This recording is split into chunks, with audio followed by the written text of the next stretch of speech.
Chapter 22.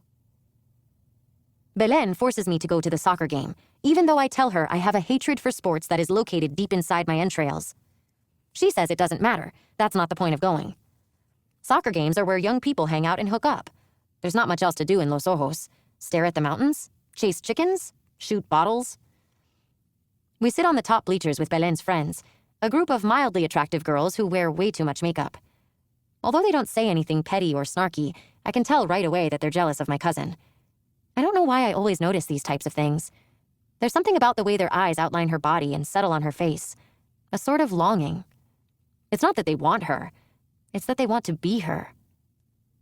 After Los Tigres score their first goal, a dark guy in a cowboy hat comes toward us with bottles of Coke and plastic bags of pork skin slathered in red salsa. He distributes the drinks and snacks to everyone in our group and squeezes between me and Belen. All the girls laugh as if it were the funniest thing they've ever seen. I can feel the beads of sweat form on my upper lip. How are you doing tonight, Señorita Reyes? At first I wonder how he knows my last name, or who I am. But then I remember everyone knows everyone's business in Los Ojos. Tío Chucho says you can't even fart without the whole town finding out. Medium, I say, looking at the field, trying for once in my life to understand a sport. He laughs. Why won't you look at me? I shrug. I'm mute all of a sudden. Don't mind Esteban, Belen says, smirking. He can be a little pesado sometimes. I wouldn't call him pesado, but he's definitely assertive. I can't keep myself from staring at his dark and veiny forearms. I imagine how they would feel against my fingertips. I cross my legs so they don't brush against his. After the game, Belen and her giggling friends flee before I can ask them to wait for me. I guess I should walk you home. Esteban smiles. His teeth are bright and perfect. Yeah, I guess, I say, remembering what Belen said about walking alone at night. The sky is beginning to purple. I can see the sun and moon at the same time. Esteban makes me feel as if something were filling my chest with warm syrup, as if all my bones were being slowly removed from my body. For a second, I wonder what Connor might be doing, if he still thinks about me, but I remind myself that things are over between us. I have no idea why, but even though I just met Esteban and know virtually nothing about him, he makes me feel all goopy inside. A truck blasting a narco corrido wakes me from my reverie. When we get to the corner of Mama Jacinta's block, Esteban takes my hand. I've liked you since you got here. Well, I'd never seen you before, so that's kind of weird. I'm too nervous to look at him. Why do I have to be such an asshole, even when I don't want to be? You don't remember seeing me that time you and Belen came into the fruit store? That's where I work. I knew I had felt someone looking at me that day, but I didn't bother searching for the source. It's funny how your body knows things before you do. I shake my head. No, I didn't see you. Esteban's dark skin glistens under the streetlight. It reminds me of coffee. I want so much to touch his face, but I don't. We sit in Tia Fermina's backyard gnawing on figs we picked from her tree. Tío Raúl and Tío Leonel are inside watching the news. The sky is full of stars, and I stare at it in awe for such a long time that everyone notices and laughs at me. How could I forget the nights were like this? Poor city girl, Tío Chucho says, smiling. She probably never sees stars in Chicago. Not really. Maybe 3 or 4 at a time if I'm lucky, I say, and pick a tiny leaf from my sweater. I look back up and think about how some stars don't even really exist anymore, that seeing them is seeing the past. It's hard for me to wrap my brain around that. What a mindfuck. The ground feels good under my bare feet. Tia Estela sits behind me in a chair and braids my hair, her fingers cool against the back of my neck. Her hands in my hair are soothing. She's gentle, doesn't yank my hair like Ama used to when I was a kid. Dios mío, mija, Tia Estela says as she holds the braid up for everyone to see. You have so much hair. How do you walk around like this? Doesn't your head feel heavy? Sometimes, when it's wet, I say, and wonder what it would feel like to chop off all of my hair. What would I look like? I've had long hair my entire life. When I was born, my hair was a ridiculous shock of black. Ama said the doctors and nurses had never seen anything like it. I feel Belen stare at me from across the yard. I think she's used to being the beautiful one and doesn't appreciate the attention I'm receiving. It's both uncomfortable and satisfying at the same time. Beautiful hair runs in the family, Mama Jacinta says, though you wouldn't know, looking at mine now. She runs her hands through her short gray hair and smiles. Tío Chucho grins and shakes his hair as if he were in a shampoo commercial. It's true. I look like a movie star. I've eaten so many figs that my stomach hurts, but I can't stop. I love the taste of the sweet flesh, the crunch of tiny seeds between my teeth. The night is always perfect here. Never too cold. The air smelling of dirt and leaves. I think I almost get a whiff of the river. Then remember it's practically dried up. A phantom smell, I guess. I can't think of anything more calming than the sound of crickets and the rustle of the fig tree. If Tia had a hammock, I would ask to sleep here every single night. The white and yellow roses planted in old buckets are thriving despite the drought, because Tia Fermina cares for them as if they were children. Their persistence makes me feel hopeful. Andres gets up from his chair and approaches a cactus in the corner of the yard. I wonder what he's doing, but I don't ask. He presses his finger to the bud and whispers something. After a few seconds, he turns to all of us and says, "This one never bloomed, and the season's almost over." He frowns. "What kind of flower is that?" I ask. "Nocturnal cactus flower. Forgot the name, but this one is a flop, I think." I've never heard of that. That's amazing. I run out of words. A flower that blooms only at night sounds like something out of a fairy tale. Tia Fermina comes out from the kitchen with a jug of agua de Jamaica and pours each of us a glass. "This is good for digestion and high cholesterol. After eating those carnitas tonight, we all need it." Tia Fermina is the oldest and always trying to take care of everybody. It's almost hard to believe that she's Belen's mother, because Belen is kind of selfish, mostly concerned with how pretty she is. The first night I got here, Tia Fermina gave me a small cloth bag full of paper worry dolls. She told me that before I go to sleep each night, I should tell them all my worries and put them under my pillow. They're supposed to disappear by morning. I never told her it didn't work. The agua de Jamaica is tart, sweet, and refreshing. I pour myself another glass. If the night were made into a drink, it would taste like this. Tia Fermina takes me to Delicias, 3 towns over, to buy some cheese. Supposedly it's the best in the whole state, and I think I might agree, because it's sharp, creamy, and melts perfectly. It tastes amazing in enchiladas. A cheese worthy of a pilgrimage. Tia complains about the drought the whole ride over. "It's ruining all the crops," she says. "The cows are emaciated. People don't know what to do anymore." The land is definitely drier than I remember. The trees are yellow and brittle. Everything in the desert hunkers toward the ground. The huizaches that dot the mountains are short, and the twigs are armed with spines. Everything protects itself with needles here. Once in a while, a pregnant cloud hovers and teases the land with a trickle of rain. Tia Fermina is a few years older than Ama, and though they look so much alike, same black hair, light skin, and bright red lips, she's just not as pretty. That doesn't mean she's not attractive, though. Tia has a captivating face, like all the Montenegro women. It's just that hardly anyone is as beautiful as Ama. I wonder what it was like for them growing up. Did Tia always compare herself to her? Was she jealous? Did she ever wish she had crossed to the other side like her little sister? We park the truck at the bottom of a hill because it won't fit through the narrow streets. I suddenly have déjà vu. I know I came to this town with Mama Jacinta once, long ago, but I don't remember why exactly. Did it have something to do with a goat? Or am I making that up? Sometimes my memory feels like a smeared photograph. "How is your mother?" Tia Fermina asks as we pant our way up. "Have you talked to her?" She called me yesterday. She sounds okay. "How was she before? You know, when she lost Olga." She couldn't get out of bed. Just when I thought she was doing better, she'd go right back to sleeping for days and days. She hardly ate or drank anything. It scared me. She hasn't done that in a while, though. A man walks a blindfolded bull across the street. "Buenos dias," he says, and tips his hat. That's the thing about Mexico. You have to say hello to people you don't even know. "My poor sister. And all of us here, useless, unable to help her. Diosito, Tia Fermina sighs. Every time I called her, she'd tell me she was fine, but I knew she wasn't. Of course she wasn't. How could she be fine without her daughter? That's the worst thing that could ever happen to you. I can't even fathom it, God forbid. She crosses herself. She wasn't fine, and neither was I. Ay, mija. I can't imagine what it's like to lose your sister. Tia turns to me and touches my face. Pobre criatura. And what about you and your mother?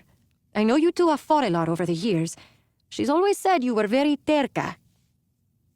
That's how I've been described my whole life. Terca, necia, cabezona. All the synonyms for stubborn and difficult. A gust of wind carries the smell of burning garbage toward us. Yeah, we don't really understand each other. You need to try harder, especially with your sister gone. You're all she has, Julia. She loves you so much. Maybe you don't see that, I don't know. Just please, don't make her life harder. I ask you as your aunt, as your mother's sister. Please, be good to her. Tia Fermina is out of breath now. She stops and wipes the sweat from her face with her forearm. I don't think Ama told her I tried to kill myself. You don't understand, Tia. I try. I really do. We're just so different. She thinks I'm wild and crazy, but what I want makes sense to me. I want to be independent. I want to be my own person, with my own life. I want to make my own choices and mistakes. And she wants to know what I'm doing every second of the day. It makes me feel like I'm drowning. Ay, mija. There is so much you don't understand. Why does everyone say that to me? I know I'm young, but I'm not stupid. That's not what I mean. It's that your mother has had such a hard life. You can't even imagine. I know. She reminds me of it all the time. She's always telling me how hard she works and that I'm ungrateful. Tia Fermina doesn't say anything for a long time. Tia? Are you okay? I'm only telling you this so you can understand, so you can have more compassion. She looks at the sky. God, forgive me for doing this. My muscles tense. I'm suddenly overwhelmed with thirst.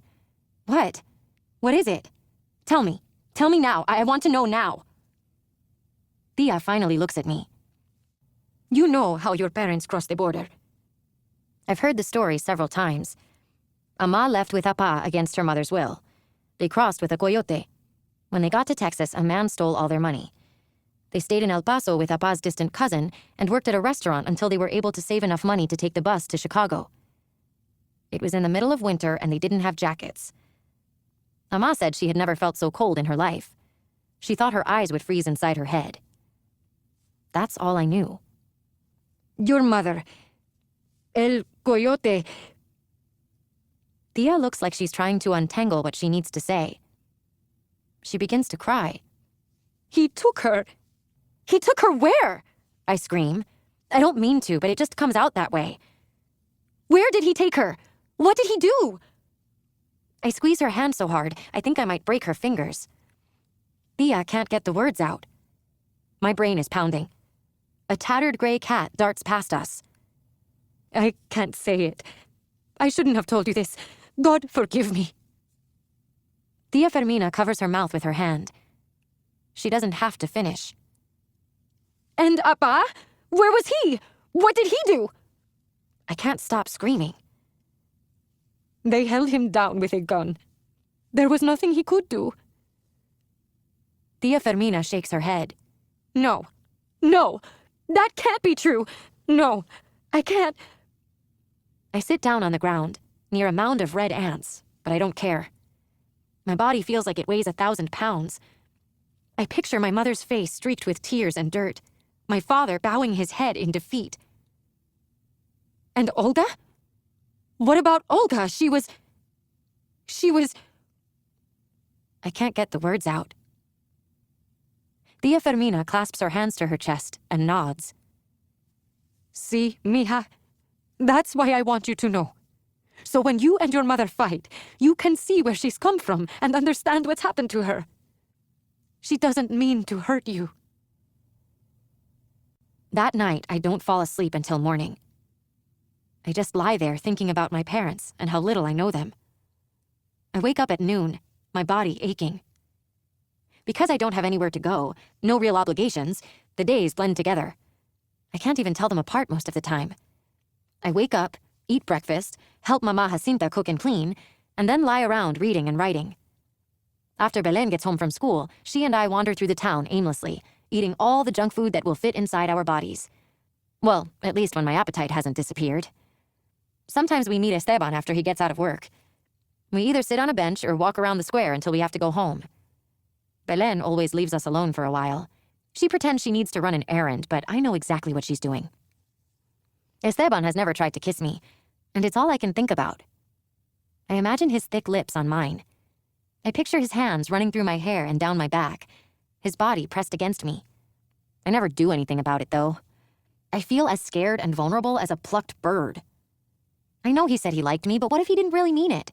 What if he thinks I'm weird? What if I'm not pretty enough? Besides, how could I, with the whole town watching? I just sit there like a fool, making small talk and boring observations about stray animals, hoping I don't embarrass myself with my limited Spanish vocabulary. Today, Esteban is wearing jeans, a faded Beatles t-shirt, and a straw cowboy hat. I like the combination. Where did you get that shirt? My cousin left it at my house, and I kept it, he says, smiling. Do you even like the Beatles? Not really. You're weird. A mangy stray dog creeps toward us and begins sniffing me. Esteban seems very amused by this. Weird, huh? Yeah. Everyone likes the Beatles. Apparently, that dog likes you. He points his chin toward it. He's not my type. Esteban laughs. You're silly, you know that? What exactly is your type, then? I prefer them to be better groomed. Not so many fleas. Esteban smiles and pats my hand. I almost gasp and feel my eyes bug out with surprise. I'm so nervous I can't even move. We sit like that for a few seconds, until Belen comes out of the store with the sack of meat we have to take to Mama Jacinta for dinner. I jump up and leave without looking at Esteban, my heart inside my mouth. At dusk, Belen, my tias, Mama Jacinta, and I watch telenovelas. That's what all the women in Los Ojos do at that hour. They're all glued to their televisions. I could probably run around with my hair on fire, and they wouldn't even notice. During the opening credits of La Casa de Traición, a horrible show about a rich family with a shameful past, we hear shouting outside. Hijo de tu pinche madre! A man yells. You're going to pay! Belen mutes the TV, and we all stare at each other, confused. I can't understand the rest of the yelling. The only words I can make out are puto and piedras. Someone honks a car horn. Tires screech. A dog barks. The commotion stops after a few seconds, and just when we think it's over, the gunshots begin. Everyone drops to the floor, even poor Mama Jacinta. Again? I thought this had ended, she says. Why, God, why? Tia Fermina rubs her back and tries to calm her down, but Mama Jacinta whimpers and cries. She is distraught beyond consolation. Tia Estela crosses herself over and over. Everyone crawls toward the back of the house. I'm the last one. I peek out the cracked door before I go. 2 dead bodies are lying in the middle of the street. Tia Fermina says she needs to give me a limpia to get rid of my susto. She says they can't send me home like this after what happened. What would my mother say? My family members claim that a scare can kill you. I call that a heart attack, but whatever. I'll go along with this if it makes everyone feel better. Tia takes me to the storage room where Mama Jacinta keeps her extra dry food. There are sacks of flour, beans, and dry corn scattered on the floor. I lie on a small cot, and once I get comfortable, Tia Fermina makes little crosses all over my body with an egg, beginning with my head and working her way down to my feet. The cool shell against my skin feels comforting. When I was little, I was confused about the process of this spiritual cleansing. All I knew was that it involved an egg, so I imagined they used a cooked one, likely fried, which left the recipient greasy and smeared with yolk. Boy, was I stupid. But I figured it out when I saw them do it to my cousin Vanessa after she was almost hit by a car. The raw egg traps all the rotten crap clogging up your soul. Tia Fermina whispers the prayers so faintly I can't understand them. After she makes dozens of crosses all over my body, she says it's time to see inside the egg, to understand what's been stewing inside of me. Tia cracks the egg into a glass of water and holds it up to the light. The water turns thick and cloudy, and when we look closer, we see a dot of dark blood in the center of the yolk. Dios mío, mija. Tia gasps. What's going on with you? I have to go back home because Mama Jacinta is afraid the narcos will continue killing each other. After a year and a half of relative peace, Los Ojos has erupted into violence again. She tells me that I need to take the bus to the airport because it's much less likely that the narcos will pull us over. It's especially dangerous for Tio Chucho to drive, since the cartel has been after Andres for years. Why did Tio Chucho give that man an envelope? I ask Mama Jacinta before bed. At Paulina's party. She sighs. It's a bribe, so they'll leave Andres alone. They want him to work for them, and they come around every once in a while. Can you imagine working for those animals? Ni Dios lo mande. Those men have no soul, forcing a man with no money to pay them like that. Your Tio is a humble truck driver who does his best to provide for his family, what's left of it. Ay, Dios mío. My little town has turned to garbage.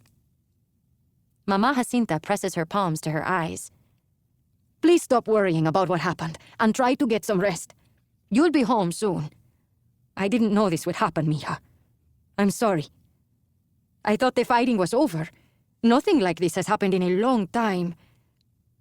She makes the sign of the cross and gives me a kiss goodnight. It's okay. It's not your fault, I say. Part of me wants to tell her I know what happened to Ama. It beats inside me like another heart. But I don't know if I'll ever be able to say it out loud. Esteban says he'll miss me, and I tell him that he won't. How could he? He hardly knows me. He just laughs, though. He laughs at nearly everything I say, even when I'm not trying to be funny. Maybe I'll see you on the other side, he tells me at the square. I might be crossing soon. I can't work at the fruit store forever. There's nothing for me here. I'm sick of this place. He looks around, disgusted, and kicks a rock toward the empty fountain.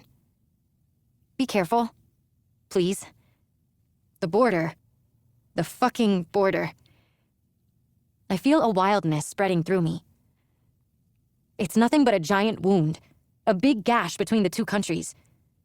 Why does it have to be like that? I don't understand. It's just some random stupid line. How can anyone tell people where they can and can't go? I don't understand either. Esteban takes off his cowboy hat and looks toward the mountains. All I know is that I've had enough of this life. It's bullshit. Utter bullshit. I clench my fists and close my eyes. Esteban cradles my face in his hands and pulls me toward him. The whole town will probably find out within the hour. But I don't even care.